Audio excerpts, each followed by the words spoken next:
بسم اللہ الرحمن الرحیم الحمدللہ والصلاة والسلام علی رسول اللہ وبعد۔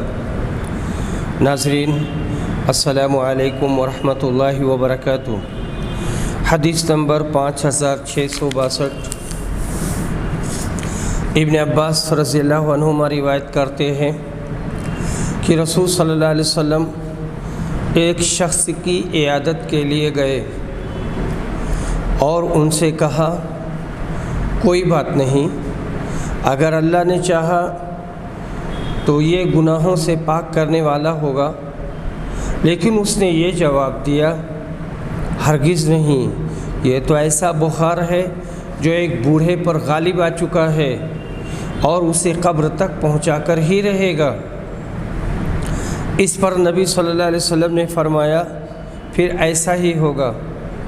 بوڑھے کو رسول کریم کی بشارت پر یقین کرنا ضروری تھا، مگر اس کی زبان سے برعکس لفظ نکلا۔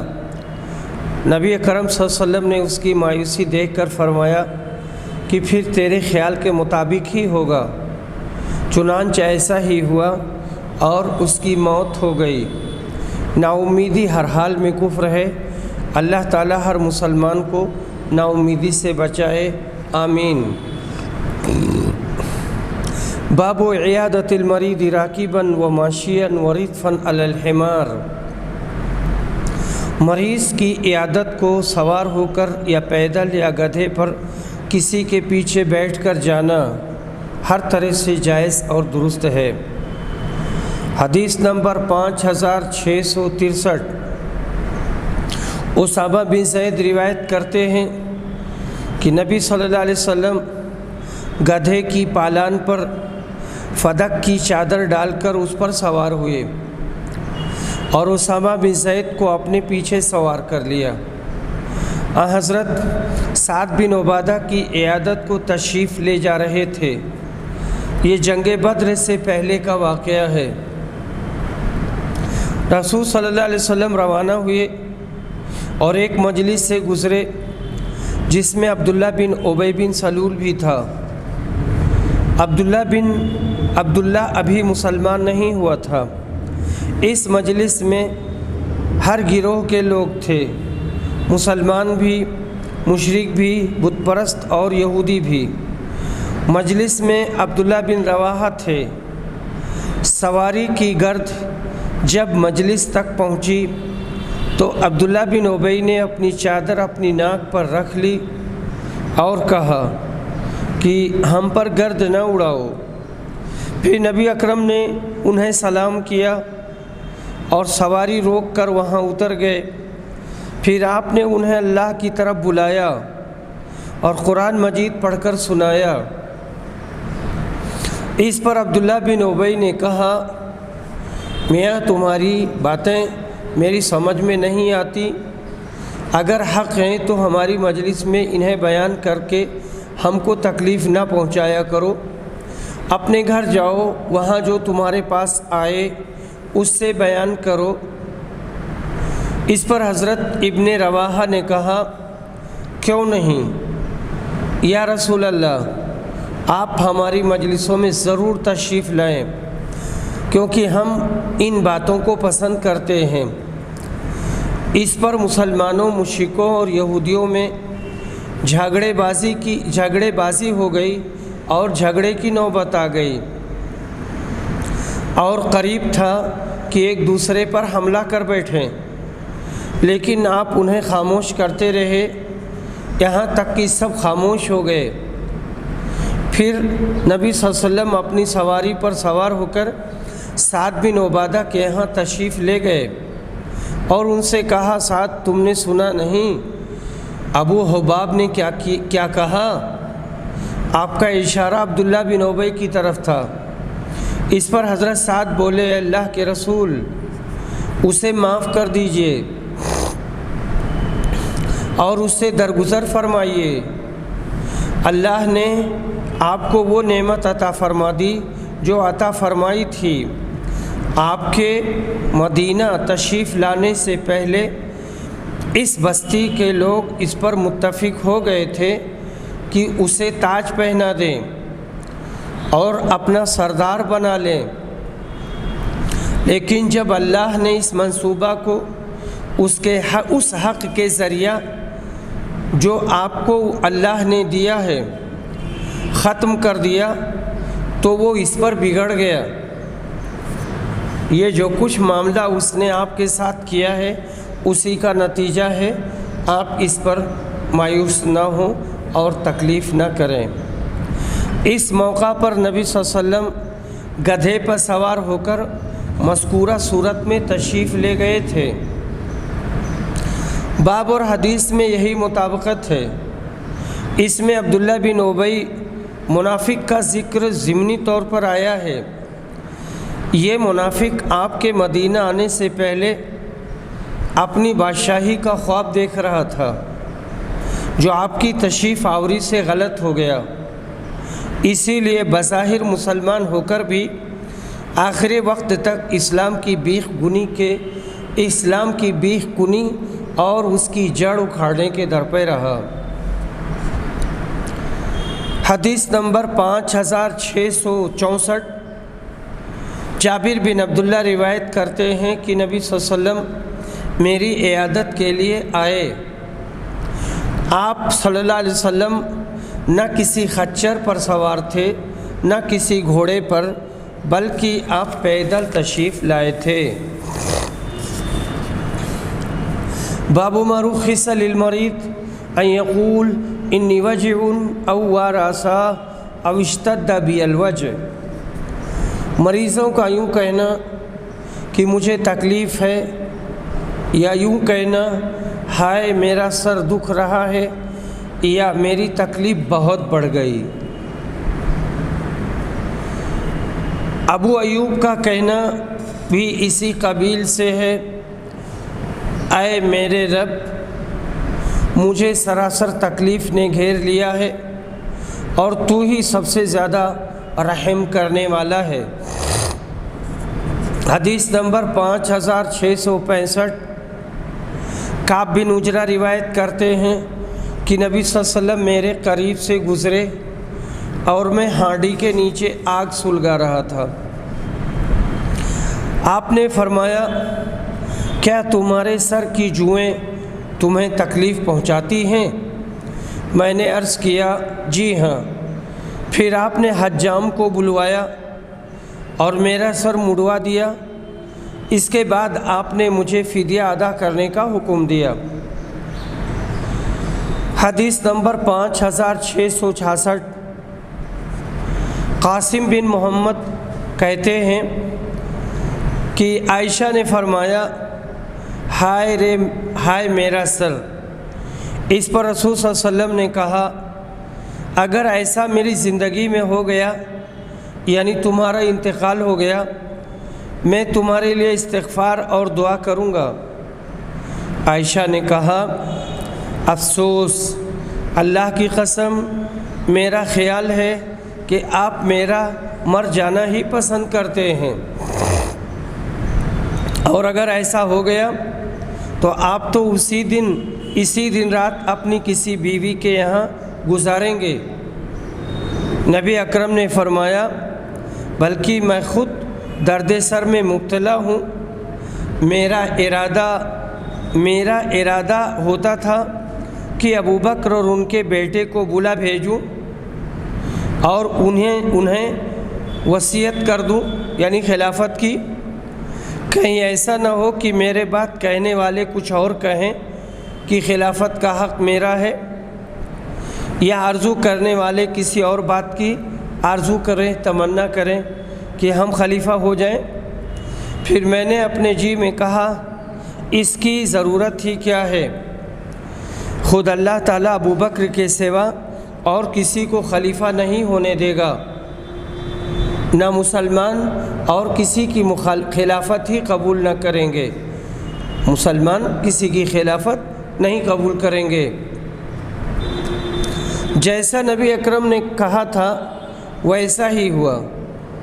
انہوں نے حضرت ابوبکر صدیق ہی کو خلیفہ کیا تو نبی صلی اللہ علیہ وسلم نے صاف و صریح سب لوگوں کے سامنے ان کو اپنا جانشین نہیں بنایا تھا، مگر منشاء الہی بھی یہی تھا کہ ابو بکر خلیفہ ہوں، ان کے بعد عمر، ان کے بعد عثمان، ان کے بعد علی، اللہ کی توفیق سے اور اللہ کی مشیت سے خلیفہ ہوئے۔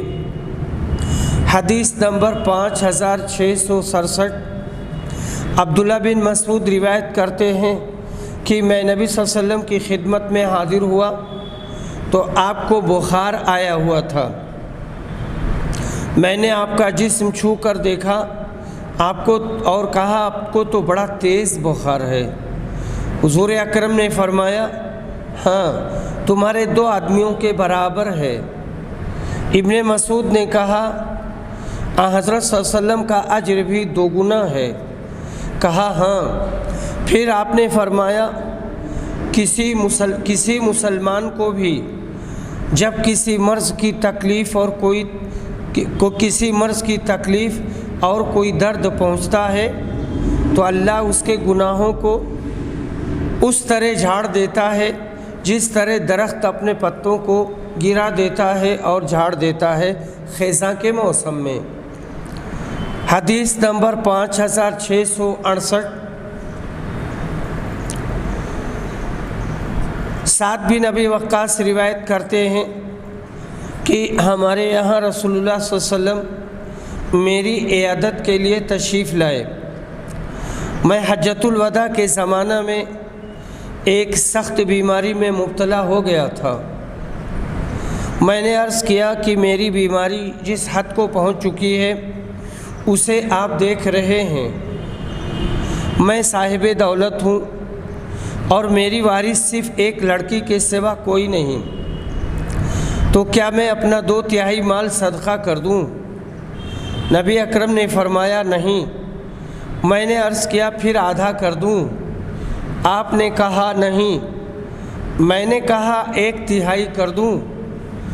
آپ نے فرمایا 1/3 بہت کافی ہے، اگر تم اپنے وارثوں کو غنی چھوڑ کر جاؤ تو یہ اس سے بہتر ہے کہ انہیں محتاج چھوڑ کر جاؤ، وہ لوگوں کے سامنے ہاتھ پھیلاتے پھریں اور تم جو بھی خرچ کرو گے اور اس سے اللہ کی خوشنودی حاصل کرنا مقصود ہوگا اس پر بھی تمہیں ثواب ملے گا، یہاں تک کہ اس لقمہ پر بھی تمہیں ثواب ملے گا جو تم اپنی بیوی کے منہ میں ڈالو گے۔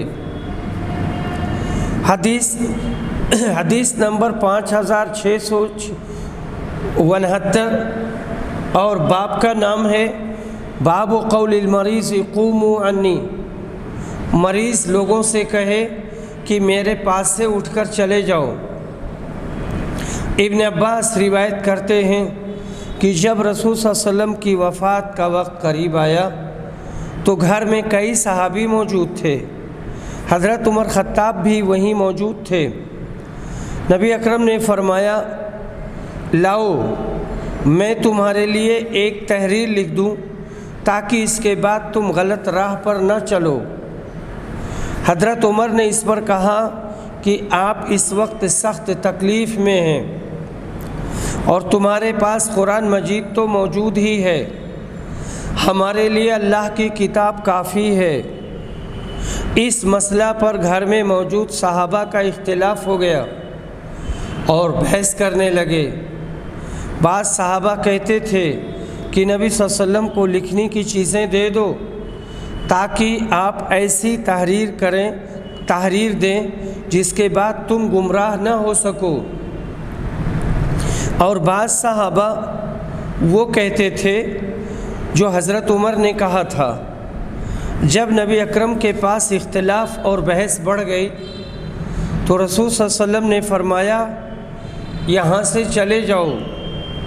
حضرت عبید اللہ نے بیان کیا کہ حضرت ابن عباس کہا کرتے تھے کہ سب سے زیادہ افسوس یہی ہے کہ ان کے اختلاف اور بحث کی وجہ سے رسول اللہ صلی اللہ علیہ وسلم نے وہ تحریر نہیں لکھی جو آپ مسلمانوں کے لیے لکھنا چاہتے تھے۔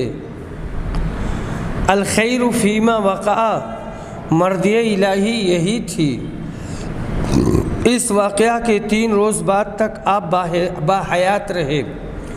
اگر آپ کو یہی منظور ہوتا کہ وصیت نامہ لکھنا چاہیے تو اس کے بعد کسی وقت لکھوا دیتے، مگر بعد میں آپ نے اشارہ تک نہیں فرمایا۔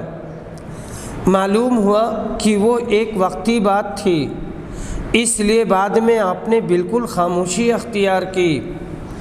حافظ صاحب نے آداب عیادت تحریر فرماتے ہیں، حافظ صاحب نے آداب عیادت تحریر فرماتے ہوئے کہتے ہیں کہ عیادت کو جانے والا اجازت مانگے اور اجازت مانگتے وقت دروازے کے سامنے نہ کھڑا ہو اور نرمی کے ساتھ کنڈی کو کھٹائے اور صاف لفظوں میں نام لے کر اپنا تعارف کروائے، اور ایسے وقت میں نہ عیادت کرے جب مریض دوا پی رہا ہو، اور یہ کہ عیادت میں کم وقت صرف کرے اور نگاہ نیچی رکھے، سوالات کم کرے اور رقت و رافت ظاہر کرتا ہوا مریض کے لیے یہ بخلوص دعا کرے اور مریض کو صحت کی امید دلائے اور صبر و شکر کے فضائل اسے سنائے اور جزا و فضا سے اسے روکنے کی کوشش کرے۔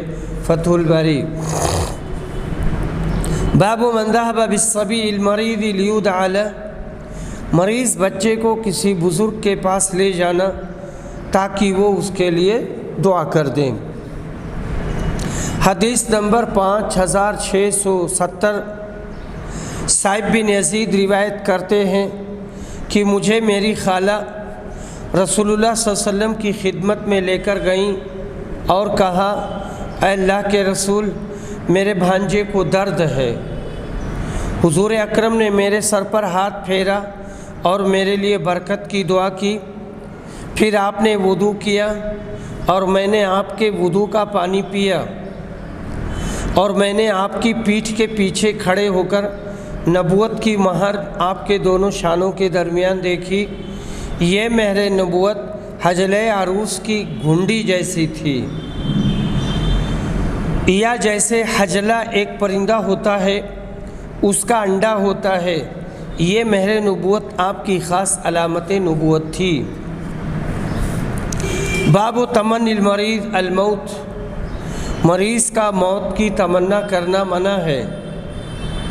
انس بن مالک روایت کرتے ہیں کہ نبی اکرم صلی اللہ علیہ وسلم نے فرمایا، کسی تکلیف میں اگر کوئی شخص مبتلا ہو تو اسے موت کی تمنا نہیں کرنی چاہیے، اور اگر کوئی موت کی تمنا کرنے ہی لگے تو یہ کہنا چاہیے، اے اللہ، جب تک زندگی میرے لیے بہتر ہے مجھے زندہ رکھ، اور جب موت میرے لیے بہتر ہو تو مجھے اٹھا لے۔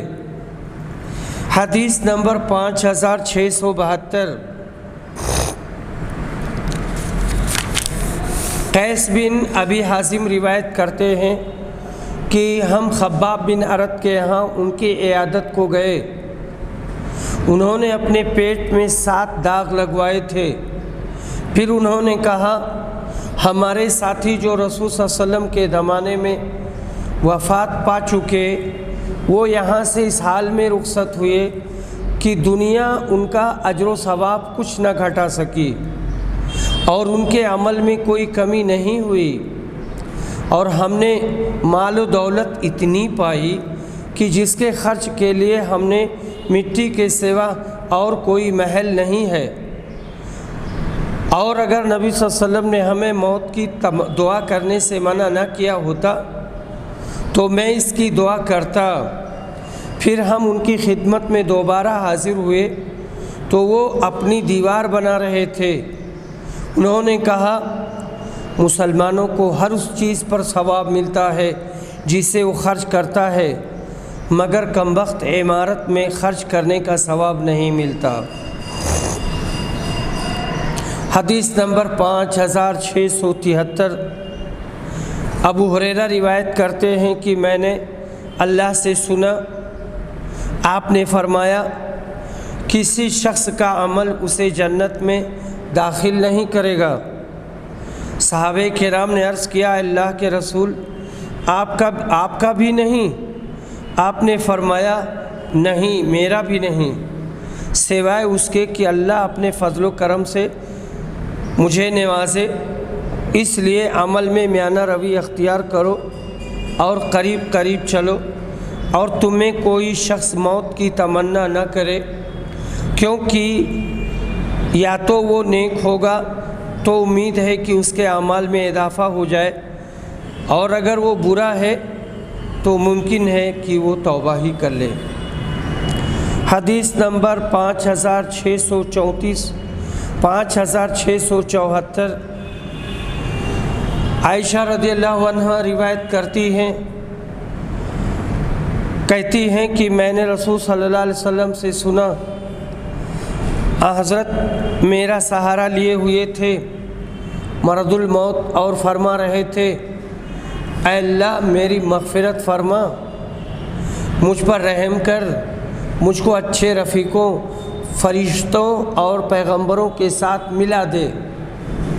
امام بخاری اس حدیث کو باب کے آخر میں اس لیے لائے کہ موت کی آرزو کرنا اس وقت تک نہیں ہے جب تک موت کی نشانیاں نہ پیدا ہوں، لیکن جب موت بالکل سر پر آن کھڑی ہو اس وقت دعا کرنا منع نہیں ہے۔ یعنی یہ کہنے کا مطلب یہ ہوا کہ جب موت بالکل سر پر آن کھڑی ہو اس وقت دعا کرنا منع نہیں ہے، اس وقت دعا کر سکتا ہے، جب غرغرہ بول جائے تو پھر دعا کرنا رک جائے گا اور منع ہو جائے گا۔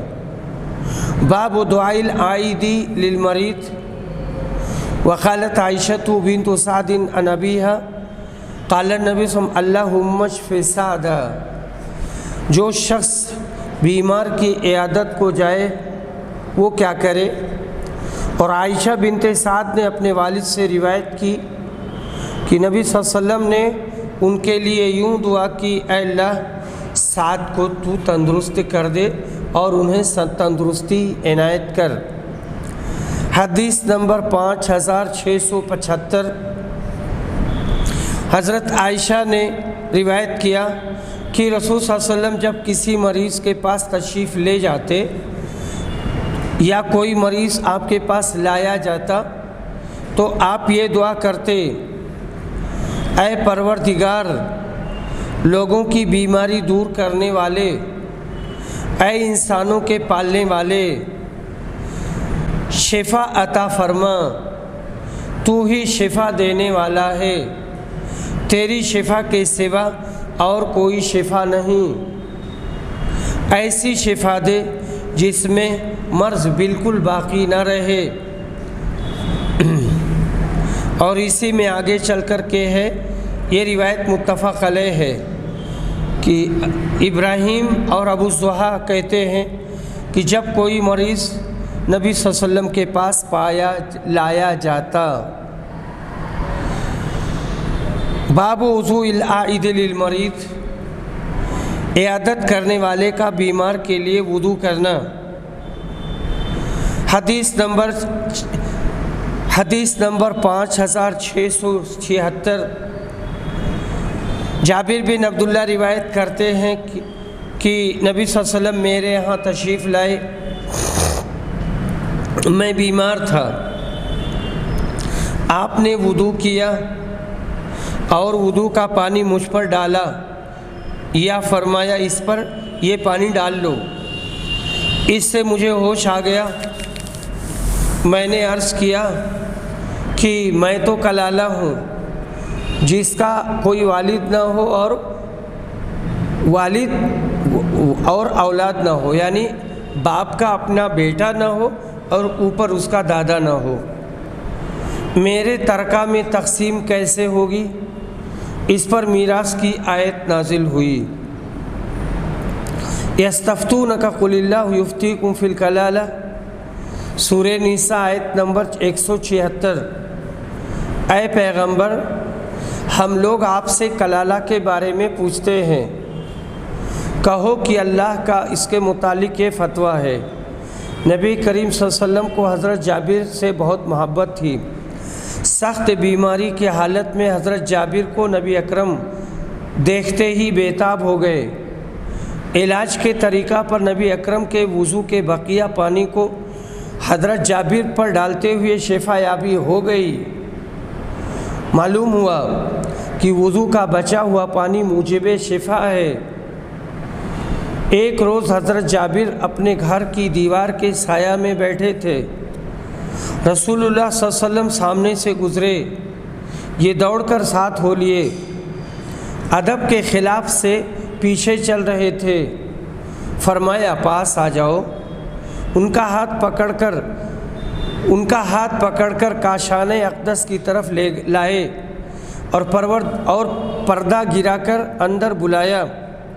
اندر سے 3 ٹکیا اور سرکہ ایک صاف کپڑے پر رکھ کر لے آئے۔ آپ نے 1.5 روٹی تقسیم کی اور فرمایا کہ سرکہ بہت عمدہ سالن ہے۔ حضرت جابر کہتے ہیں کہ اس دن سے سرکہ کو میں بہت محبوب رکھتا ہوں۔ حضرت جابر رضی اللہ عنہ زندگی کے آخری سال بہت ہی ضعیف و ناتواں اور آنکھوں سے نابینا ہو گئے تھے۔ 94 سال کی عمر میں 74 ہجری میں مدینہ میں ان کی وفات ہوئی۔ باب من دعا برفع الوباء والحمى، جو شخص وبا اور بخار کے دور کرنے کے لیے دعا کرے۔ حدیث نمبر 5677۔ عائشہ روایت کرتی ہیں کہ جب رسول صلی اللہ علیہ وسلم ہجرت کر کے مدینہ تشریف لائے تو حضرت ابوبکر اور بلال کو بخار ہو گیا۔ بیان کیا کہ پھر میں ان کے پاس بیمار پرسی کے لیے گئی اور پوچھا کہ تمہارے محترم والد صاحب آپ کا کیا حال ہے، اور اے بلال آپ کا کیا حال ہے۔ بیان کیا کہ جب ابوبکر کو بخار ہوا تو وہ یہ شعر پڑھا کرتے تھے، ہر شخص اپنے گھر والوں میں صبح کرتا ہے اور موت اس کے تسمے سے بھی زیادہ قریب ہے۔ اور بلال کا جب بخار اترتا تو بلند آواز سے شعر پڑھتے، کاش مجھے معلوم ہوتا کہ ایک رات وادی مکہ میں اس طرح گزار سکوں گا کہ میرے چاروں طرف اسخر اور جلیل ہوں گے، یعنی اسخر اور جلیل یہ گھاس کے نام ہیں، اور کیا پھر میں مجنہ کے گھاٹ پر اتر سکوں گا، اور کیا کبھی شامہ اور طفیل میں اپنے سامنے دیکھ سکوں گا۔ راوی نے بیان کیا کہ عائشہ نے کہا پھر میں نبی صلی اللہ علیہ وسلم کی خدمت میں حاضر ہوئی اور آپ سے اس کے متعلق کہا تو آپ نے یہ دعا فرمائی، اے اللہ ہمارے دلوں میں مدینہ کی محبت پیدا کر، جیسا کہ ہمیں اپنے وطن مکہ کی محبت تھی، بلکہ اس سے بھی زیادہ مدینہ کی محبت عطا کر اور اس کی آب و ہوا کو صحت بخش بنا دے، اور ہمارے لیے اس کے سا اور مد میں برکت عنایت کر، اور اس کے بخار کو کہیں اور جگہ منتقل کر دے۔ اسے جوفہ کہا جاتا ہے، اسے جوفہ ناوی گاؤں میں بھیج دے۔ یہ دعا آپ کی قبول ہوئی، مدینہ کی ہوا نہایت عمدہ ہو گئی، اور مقام جوفہ اپنی آب و ہوا کی خرابی میں اب تک مشہور ہے۔ وطن کی محبت انسان کے لیے ایک فطری چیز ہے۔ حضرت بلال کے اشعار سے اسے سمجھا جا سکتا ہے۔ آپ نے مدینے سے بخار کے دفع ہونے کی دعا فرمائی، یہی باب سے مطابقت ہے۔ شامہ اور طفیل مکہ کی 2 پہاڑیاں ہیں۔ اسخر و جلیل مکہ کے جنگلوں میں پائے جانے والی 2 بوٹیاں ہیں، اور جوفہ ایک پانی کے گھاٹ کا نام تھا جہاں عرب اپنے اونٹوں کو پانی پلاتے اور وہاں تفریحات کرتے تھے۔ وطن کی محبت انسان کا فطری جذبہ ہے۔ حضرت یوسف علیہ السلام کی بابت مشہور ہے کہ اکثر اپنے وطن کنعان کو یاد فرمایا کرتے تھے۔ دعا ہے کہ اللہ پاک ہمارے وطن کو بھی امن و عافیت کا گہوارہ بنائے۔ بسم اللہ الرحمن الرحیم۔ کتاب الطب، دوا اور علاج کا بیان۔ علاج جسم کے اعضاء اور جوارح کا ویسے ہی کام کرنا جیسے اللہ نے اس کو حکم دیا ہے، یہ صحت ہے۔ اور مرض جسم اور اعضاء و جوارح کا ویسے کام نہ کرنا جیسے کہ اللہ نے حکم دیا ہے، اس کے خلاف کام کرنا، تو یہ دوا ہے، یہ دا ہے۔ اور دا یعنی بیماری۔ باب ما انزل اللہ داء الا انزل له شفاء۔ اللہ نے کوئی بیماری ایسی نہیں اتاری جس کی دوا نہ نازل کی ہو۔ حدیث نمبر 5678۔ ابو ہریرہ روایت کرتے ہیں کہ نبی صلی اللہ علیہ وسلم نے فرمایا، اللہ تعالیٰ نے کوئی ایسی بیماری نہیں اتاری جس کی دوا بھی نازل نہ کی ہو۔ ہاں، بڑھاپا اور موت دو ایسی بیماریاں ہیں جن کو کوئی دوا نہیں اتاری، ان کے لیے کوئی بھی علاج نہیں ہے۔ لفظ انزل میں باریک اشارہ اس طرف ہے کہ بارش جو آسمان سے نازل ہوتی ہے اس سے بھی بہت بیماریوں کے جراثیم پیدا ہوتے ہیں اور اس کے دفعیہ کے اثرات بھی نازل ہوتے رہتے ہیں۔ سچ فرمایا ہے اللہ نے، وَجَعَلْنَا مِنَ الْمَاءِ كُلَّ شَيْءٍ ہے۔ باب هل يداوي الرجل المرأة والمرأة الرجل۔ کیا مرد کبھی عورت کا یا عورت کبھی مرد کا علاج کر سکتی ہے؟ ربیع بنت معوذ بن افرا بیان کرتے ہیں، ہم کہتے ہیں ہم رسول صلی اللہ علیہ وسلم کے ساتھ غزوات میں شریک ہوتی تھیں اور مسلمان مجاہدوں کو پانی پلاتی، ان کی خدمت کرتی اور مقتولین اور مجروحین کو مدینہ منورہ میں لایا کرتی تھیں۔ باپ کا مطلب اس سے نکلا کہ مستورات جنگ و جہاد میں شریک ہو کر مجروحین کی تیمارداری اور مرہم پٹی وغیرہ کی خدمت انجام دیتی تھیں۔ پس باپ کا مدعا ثابت ہو گیا، مگر دری حالات بھی اعضائے پروردہ کا ستر ضروری ہے۔ اعضائے پردہ کا چھپانا ضروری ہے، اس پر ستر کرنا لازم ہے۔ مولانا وحید الزماں فرماتے ہیں، مسلمانوں دیکھو، تم وہ قوم ہو کہ تمہاری عورتیں بھی جہاد میں جایا کرتی تھیں، مجاہدین کے کام کاج، خدمت وغیرہ، علاج و معالجہ میں نرس کا کام کیا کرتی تھیں، ضرورت ہوئی تو تمہارے لیے کافروں سے مقابلہ بھی کرتی تھیں۔ حضرت خولہ بنت ازور کی بہادری مشہور ہے کہ کس قدر نصارہ کو انہوں نے تیر اور تلوار سے مارا، شیر نیستاں کی طرح حملہ کرتی۔ حضرت صفیہ بنت عبد المطلب گرز لے کر بنی قریظہ کے یہود کو مارنے کے لیے مستعد ہوئے۔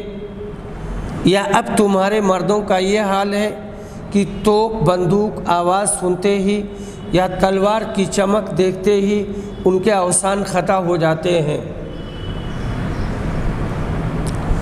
اس حدیث سے یہ بھی نکلا کہ شرعی پردہ صرف اس قدر ہے کہ عورت اپنے اعضاء کا چھپانا غیر محرم سے فرض ہے۔ غیر محرم آتے ہیں تو اپنے پردہ کی جگہوں کو، سینہ ہے، منہ ہے اور ساری چیزیں اس کا چھپانا ضروری ہے۔ وہ چھپائے رکھے، نہ یہ کہ گھر سے باہر نکلے۔ ترجمہ، باپ کا ایک جز یعنی مرد عورت کی تیمارداری کرے، وہ حدیث میں بصراحت مذکور نہیں ہے۔ لیکن دوسرے جزء پر قیاس کیا گیا ہے۔ قسطلانی نے کہا عورت جب مرد کا علاج کرے گی تو اگر مرد محرم ہے تو کوئی اشکال ہی نہیں ہے، اگر غیر محرم ہے تب بھی اسے ضرورت کے وقت بقدر حاجت چھونا یا دیکھنا درست ہے۔ باب الشفاء فی ثلاث، اللہ نے شفا 3 چیزوں میں رکھی ہے۔ حدیث نمبر 5680، ابن عباس روایت کرتے ہیں کہ شفا 3 چیزوں میں ہے، شہد کے شربت میں، پوچھنا لگوانے میں اور آگ سے داغنے میں، لیکن میں اپنی امت کو آگ سے داغ کر علاج کرنے سے منع کرتا ہوں۔ حضرت ابن عباس نے اس حدیث کو مرفوعاً روایت کیا ہے اور اسی سند میں آگے چل کر ہے۔ ابن عباس کہتے ہیں اور ان سے نبی کرم نے شہد اور پوچھنا لگوانے کے بارے میں بیان کیا اور کہا کہ اس میں شفا ہے۔ حدیث نمبر 5681، عبداللہ بن عباس روایت کرتے ہیں کہ نبی صلی اللہ علیہ وسلم نے فرمایا شفاعت 3 چیزوں میں ہے، پوچھنا لگوانے میں، سینگی لگوانے میں، شہد پینے میں اور آگ سے داغنے میں، مگر میں اپنی امت کو آگ سے داغنے سے منع کرتا ہوں اور انہیں روکتا ہوں۔ یہ ممانعت تنزیہی ہے، یعنی بے ضرورت شدید داغ نہ دینا چاہیے، کیونکہ اس میں مریض کو بہت تکلیف ہوتی ہے۔ دوسرے آگ کا استعمال ہے اور آگ سے عذاب دینا منع ہے۔ حقیقت میں داغ دینا آخری علاج ہے، جب کسی دعا سے فائدہ نہ ہو اس وقت داغ دیں، جیسے دوسری حدیث میں ہے کہ آخری دوا داغ دینا ہے، آخر الدوائی القیء۔ کہتے ہیں کہ طاعون کی بیماری میں بھی داغ دینا بے حد مفید ہے، جہاں دانہ نمودار ہو اس کو فوراً آگ سے جلا دینا چاہیے۔ عرب میں اکثر یہ علاج مروج رہا ہے۔ شہد دوا اور غذا دونوں کے لیے کام دیتا ہے، بلغم کو نکالتا ہے اور اس کا استعمال امراض باردہ میں بہت مفید ہے۔ خالص شہد آنکھوں میں لگانا بھی بہت نفع بخش ہے، خصوصاً سوتے وقت۔ اسی طرح اس میں سینکڑوں فوائد ہیں۔ باب الدواء بالعسل، شہد کے ذریعہ علاج کرنا اور اللہ کے اس فرمان کا بیان، اس میں ہر مرض سے لوگوں کے لیے شفا ہے، یعنی شہد میں، قرآن کہتا ہے۔ حدیث نمبر 5682، عائشہ رضی اللہ عنہا روایت کرتی ہیں کہ نبی صلی اللہ علیہ وسلم کو شیرینی اور شہد بہت پسند تھی۔ حدیث نمبر 5683، جابر بن عبداللہ روایت کرتے ہیں کہ میں نے نبی صلی اللہ علیہ وسلم سے سنا، آپ نے فرمایا اگر تمہاری دواؤں میں کسی میں بھلائی ہے، یا یہ کہا کہ تمہاری ان دواؤں میں بھلائی ہے تو پوچھنا لگوانے یا شہد پینے اور آگ سے داغنے میں ہے، اگر وہ مرض کے مطابق ہو اور میں آگ سے داغنے کو پسند نہیں کرتا ہوں۔ متفق علیہ۔ تو یہ 3 باتیں کہی گئی ہیں۔ حدیث نمبر 5684، ابو سعید خدری روایت کرتے ہیں کہ ایک صاحب نبی صلی اللہ علیہ وسلم کی خدمت میں حاضر ہوئے اور عرض کیا میرا بھائی پیٹ کی تکلیف میں مبتلا ہے۔ آپ نے فرمایا انہیں شہد پلا۔